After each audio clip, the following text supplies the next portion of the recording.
అమ్మా ఇక నువ్వు ఇంటికెళ్ళు, నేను అమ్ముతా. ఎందుకురా ఇంటికెళ్ళి నా నరకమేగా. ఓ డాడీ గురించా?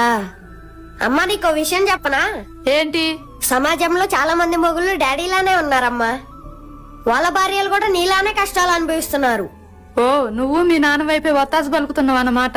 వత్తాసు కాదమ్మా, వరించి చేసుకున్నప్పుడు కొంచెం ఓర్పు కూడా ఉండాలంటున్నాను. ఎంత వరకు ఉండాలరా? ఆయనకి లేని అలవాటు ఉందా? తిన్నది కూడా వంట పట్టకుండా చేస్తున్నాడు. మరి అలాంటప్పుడు ఎందుకు చేసుకున్నావు? అప్పుడు బానే ఉన్నాడురా, పెళ్ళయ్యాకే మారాడు. చూడమ్మా, పెళ్ళయ్యాక మారిన భర్తను మార్చుకునే బాధ్యత ముమ్మాటికి భార్యదే. నా వల్ల కాదు. ఎందుకు కాదు? ఇప్పుడు మేము తప్పు చేస్తే మాకు మంచి చెడు చెప్పి మారుస్తున్నారుగా, అలానే మీరు మీ మొగుళ్ళకి చెప్పి ఎందుకు మార్చుకోరు?